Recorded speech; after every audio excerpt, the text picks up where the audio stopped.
போற்றி புகழ்வோம் சித்த வைத்தியமே, போற்றி புகழ்வோம் சித்த வைத்தியமே. இயற்கையின் வரமாம் எங்கள் சித்தாவே, உடலுயிர் மனதை ஒன்றாக்கும் கலையே, வாதம் பித்தம் கபம் மூன்றும் சமமே, பஞ்சபூதத்தால் ஆன இந்த உலகிலே, மூலிகை பொக்கிஷ முந்தன் கையிலே, நோய்களை தீர்க்கும் அற்புத மருந்தே, சித்தர்களின் ஞானம் எங்கள் சித்தாவே, உலகமே போற்றும் உயர்வான கலையே. இன்னைக்கு நாம ரொம்பவே ஒரு சுவாரஸ்யமான அதே சமயம் கொஞ்சம் ஆச்சரியமான ஒரு விஷயத்தை பத்தி தான் பேச போறோம். ஆமா, இப்போ உங்க கையில ஒரு ஸ்பூன் மூலிகை பொடி இருக்குன்னு கற்பனை செஞ்சுக்கோங்க. அந்த பொடியை நீங்க தேன்ல கலந்து சாப்பிட்டா உங்க உடல் எடை குறையும். ஆனா அதே பொடியை எந்த மாற்றமும் இல்லாம நீங்க நெய்ல கலந்து சாப்பிட்டா உங்க உடல் எடை கூடும். கேட்கவே ரொம்ப ஆச்சரியமா இருக்குல்ல? கண்டிப்பா. ஒரே மருந்து ஆனா முற்றிலும் முரணான 2 வேலைகளை உடம்புக்குள்ள செய்யுது. அது எப்படி சாத்தியம்? அந்த ஒற்றை மருந்துக்கு நம்ம உடம்புல எங்க என்ன வேலை செய்யணும்னு எப்படி தெரியும்? இது ஏதோ மாயாஜாலம் மாதிரி உங்களுக்கு தோணலாம். ஆனா உண்மையிலேயே இதுல எந்த மாயமும் கிடையாது. இது நம்ம மனித உடலோட வேதியியலையும் மூலிகைகளோட தன்மையையும் ரொம்ப துல்லியமா இணைக்கிற ஒரு அறிவியல். அந்த வியக்க வைக்கிற அறிவியலைத்தான் இன்னைக்கு நாம ரொம்ப தெளிவா புரிஞ்சுக்க போறோம். கடலூர் மாவட்டம் நைனார்குப்பத்தை சேர்ந்த மூலிகை மருத்துவ ஆர்வலர் திரு அருளானந்தம் அவர்கள் பகிர்ந்துகிட்ட ஒரு முக்கியமான தரவைத்தான் இன்னைக்கு நாம கையில் எடுத்திருக்கோம். ஆமா, அவர் தன்னோட நேச்சுரல் சித்தா ரெமெடி சேனல் வாயிலா கொடுத்த தரவுகள் ரொம்பவே ஆழமானது. கரெக்ட். அவர் குறிப்பிடுற அந்த ஒற்றை மருந்து இன்காப்ஸ் தயாரிச்சு வழங்குற அமுக்ரா சூரணம். இதுல இருக்கிற ரகசியங்களை நாம புரிஞ்சுக்கும் போது பாரம்பரிய மருத்துவம் எந்த அளவுக்கு நம்ம உடலியலோடு பின்னி பிணைஞ்சிருக்க அப்படிங்கறது நமக்கு நல்லாவே புரியும். இப்ப பாத்தீங்கன்னா அமுக்ரா சூரணம் அப்படின்னு சொன்ன உடனே நிறைய பேர் அது வெறும் அமுக்ரா கிழங்கு மட்டும் அரைச்சு செஞ்ச பொடின்னு நினைச்சுக்கிறாங்க. ஆனா அது அப்படி கிடையாது. ஓ, அப்ப வெறும் கிழங்கு மட்டும் இல்லையா அதுல? இல்ல, ஒரு சூரணம் அப்படிங்கிறது பல மூலிகைகள் ஒன்னு சேர்ந்த ஒரு கலவை.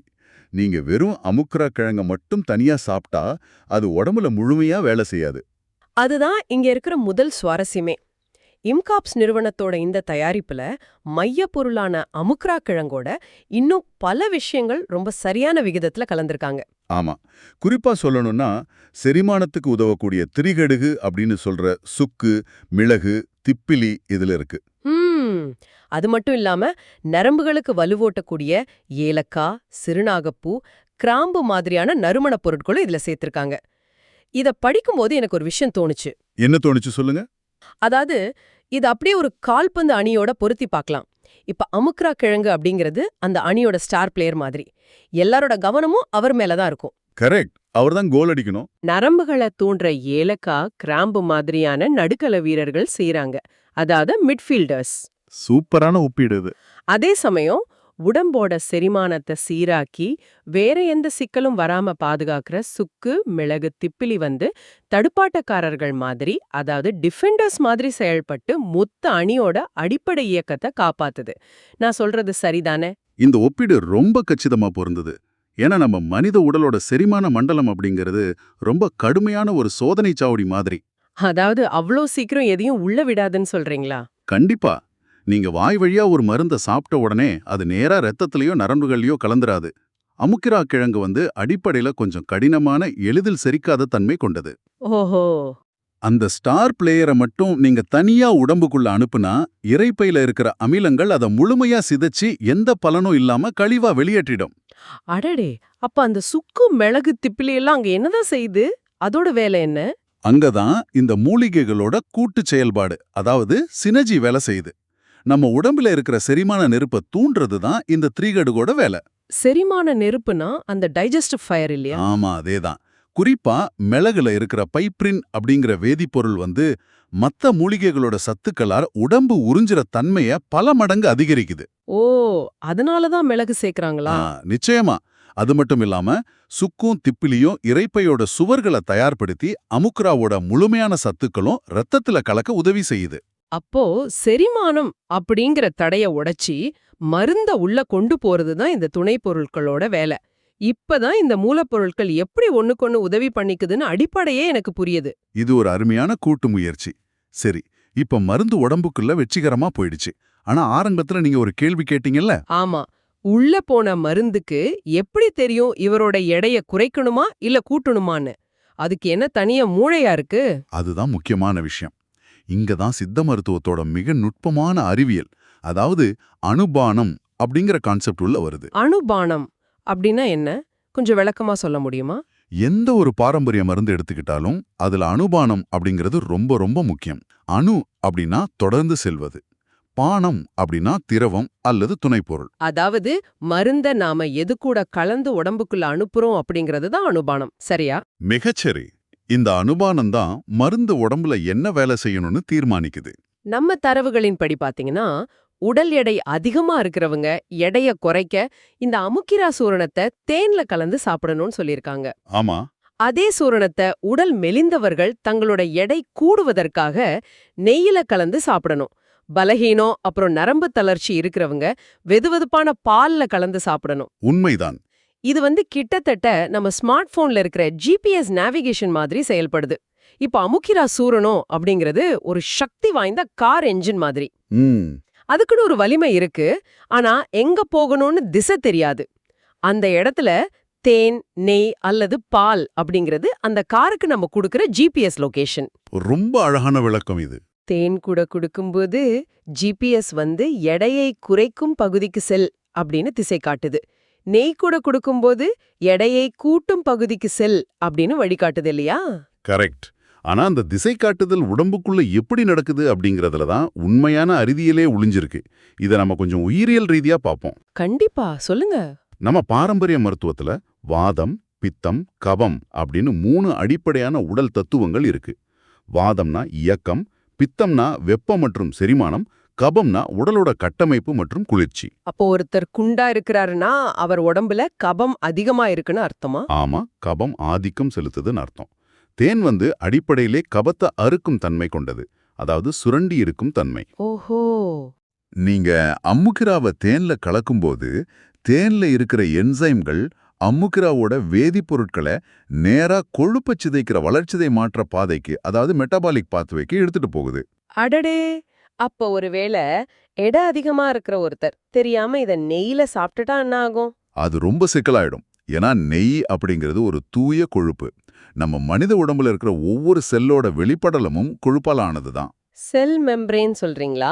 ஆமா, அதேதான். அதனால நெய்யால அந்த செல்களோட சுவர்களை ரொம்ப ஈஸியா ஊடுருவ முடியும். ஒரு மெலிந்த நபர் அம்முக்கிராவை நெய்யில சாப்பிடும்போது நெய் ஒரு வாகனமா மாறி அம்முக்கிராவோட சத்துக்களை நேரா செல்களுக்குள்ள சுமந்துட்டு போகுது. செல்கள் அந்த புரதத்தையும் சத்துக்களையும் அப்படியே உள்வாங்கி திசுக்களை வளர்க்குது.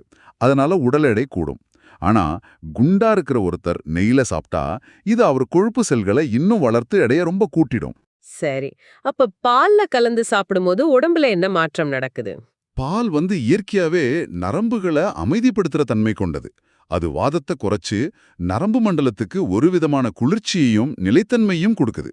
அதனாலதான் நரம்பு தளர்ச்சி இருக்கிறவங்களுக்கு பால் ரொம்ப சிறந்த அனுபானமா இருக்கு. இது ரொம்பவே ஆச்சரியமா இருக்கு. இப்ப நவீன மருத்துவத்துல பாத்தீங்கன்னா தலைவலின்னு போனா வயசு, உடல்வாகு இதெல்லாம் பார்க்காம எல்லாருக்கும் ஒரே மாத்திரை தான் கொடுப்பாங்க. ஆமா, அது ஒரு பொதுவான அணுகுமுறை. ஆனா இந்த அனுபானம் அப்படிங்கிற விஷயத்த பார்க்கும்போது ஒவ்வொரு தனிநபரோட உடல்வாகுக்கு ஏத்த மாதிரி, அவங்க தேவைக்கு ஏத்த மாதிரி ஒற்றை மருந்து எப்படி வளைஞ்சு கொடுக்குதுன்னு ரொம்ப தெளிவா புரியுது. அதுதான் பாரம்பரிய மருத்துவத்தோட மிகப்பெரிய பலமே. ஆனா இதுல திரு அருளானந்தம் அவங்களோட குறிப்புகள் ஒரு மிகப்பெரிய எச்சரிக்கையும் சுட்டிக்காட்டுது. இதை எப்போ எவ்வளவு சாப்பிடணும் அப்படிங்கறதுல நம்ம ரொம்ப கவனமா இருக்கணும். நிச்சயமா. குறிப்பா தினமும் காலையில எழுந்து ஆபீஸ் போறவங்க, சிஸ்டம் முன்னாடி உட்கார்ந்து வேலை பார்க்கறவங்க இத ரொம்ப கவனமா கேட்கணும். அளவு அப்புறம் நேரம், இது ரெண்டும் எந்த ஒரு மருத்துவத்துக்கும் ரொம்ப அடிப்படை. தவறான நேரத்துல கொடுக்கப்படுற சரியான மருந்து கூட சில நேரங்கள்ல எதிர்மறையான விளைவுகளை ஏற்படுத்த வாய்ப்பு இருக்கு. நம்ம தரவுகள்ல என்ன சொல்லிருக்காங்கன்னா, இந்த இன்காப்ஸ் அமுக்கிரா சூரணத்தை ஒரு நாளைக்கு 1 டேபிள் ஸ்பூன் அளவு, அதாவது சுமார் 5 to 10 கிராம் வரைக்கும் எடுத்துக்கலாம். இத சாப்பிட்டு முடிச்சு 1 அல்லது 2 மணி நேரம் கழிச்சு நைட் பால் குடிக்கிற நேரத்துல எடுக்கிறது தான் ரொம்ப நல்லது. பகல் நேரத்துல இத பால்ல கலந்து குடிக்கிறத முற்றிலுமா தவிர்க்கணும்னு அவங்க எச்சரிக்கிறாங்க. ஆமா, அதுக்கு ஒரு வலுவான காரணம் இருக்கு. அது என்னன்னா, அம்முக்கிராவுக்கு நரம்புகளை அமைதிப்படுத்துற செடேட்டிவ் ப்ராப்பர்ட்டி இருக்கு. நீங்க ஆபீஸ்ல ரொம்ப பிஸியா வேலை பார்த்துட்டு இருக்கும்போது இத குடிச்சா அது உங்களை அப்படியே சோர்வாக்கி தூக்கத்தை வரவழைச்சிடும். கரெக்ட். அதனால தான் பகல்ல எடுக்கக்கூடாது. இதனால வேலை கெட்டு போயிடும். நைட்ல எடுத்தா நல்ல ஆழ்ந்த தூக்கம் வரும், நரம்புகள் புத்துணர்ச்சி அடையும், மறுநாள் காலையில நல்ல சுறுசுறுப்பு கிடைக்கும்னு சொல்றாங்க.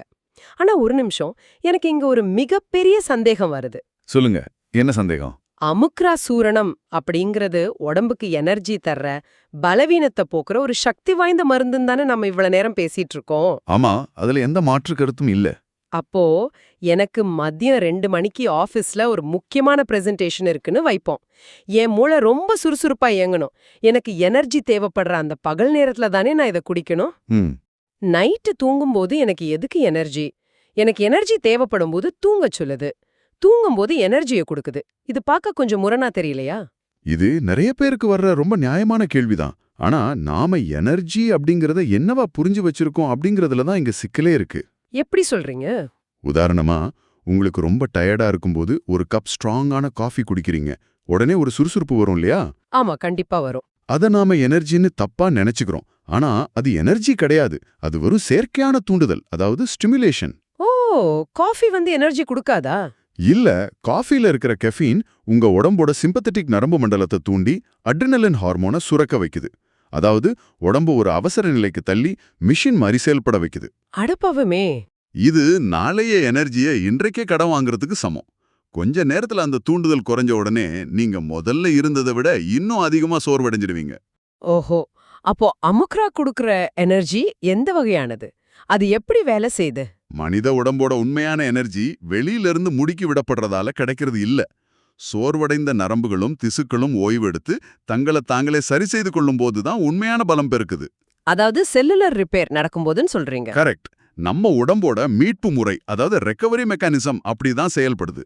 அமுக்ரா சூரணத்தோட அமைதிப்படுத்தும் தன்மை அப்படிங்கிறது ஒரு சைடு எஃபெக்ட் கிடையாது. அதுதான் அதோட சிகிச்சை முறையே. என்னது, தூக்கம் வர்றதுதான் ட்ரீட்மெண்டா? ஆமா, நீங்க நைட்ல இந்த சூரணத்தை பாலோட எடுத்துக்கும்போது அது மூளையில இருக்கிற கார்டிசோல் அப்படிங்கிற மன அழுத்த ஹார்மோனை குறைக்குது.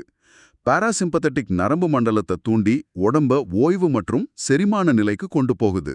அதாவது நம்மள ஒரு ரொம்ப ஆழ்ந்த உறக்கத்துக்கு இட்டு செல்லுது. அந்த டீப் ஸ்லீப் சைக்கிள்ல தான் உடம்போட பேட்டரி ரீசார்ஜ் ஆகுதுன்னு சொல்றீங்க. மிக துல்லியமா சொன்னீங்க.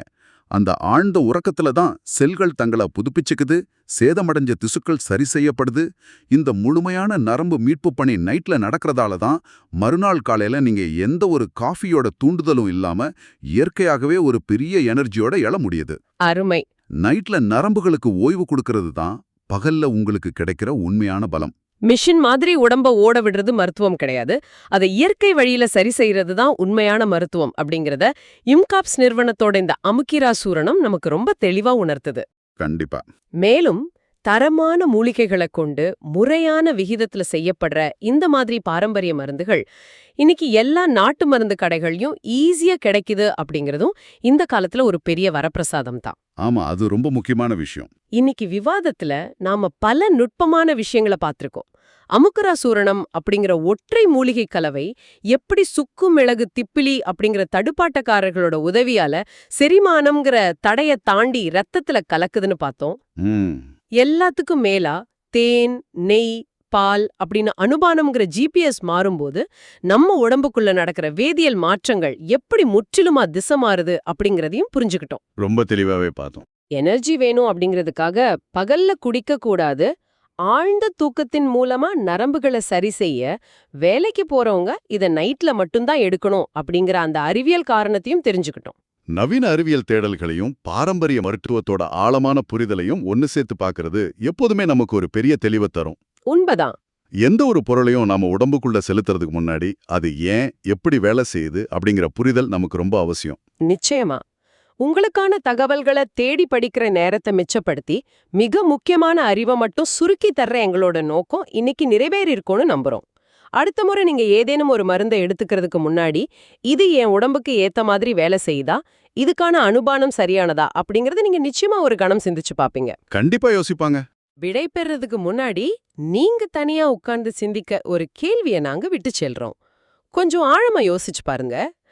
தேன் அல்லது நெய் மாதிரியான ஒரு சாதாரண உணவுப் பொருள் ஒரு சக்தி வாய்ந்த மூலிகையோட ஒட்டுமொத்த செயல்பாட்டையே உடம்புக்குள்ள முற்றிலுமா மாற்றி அமைக்க முடியும் அப்படின்னா நாம அன்றாட சாப்பிடுற உணவுகள்ல வேற எந்தெந்த சேர்க்கைகள் எல்லாம் நமக்கு தெரியாமலேயே நம்ம மனநிலையையும் உடல் ஆரோக்கியத்தையும் ரகசியமா கட்டுப்படுத்திட்டு இருக்கு? இது ஒரு முக்கியமான கேள்வி. ஃபுட் காம்பினேஷன்ஸ் பத்தி நாம யோசிக்கணும். ஆமா, நம்ம தட்டுல இருக்கிற உணவுகள் வெறும் கலோரிகள் தானா, அல்லது நம்ம உடம்பை இயக்குற ரகசிய குறியீடுகளா? சற்றே சிந்திச்சு பாருங்க. மீண்டும் அடுத்த ஆழமான அலசலில் சந்திப்போம். வணக்கம்.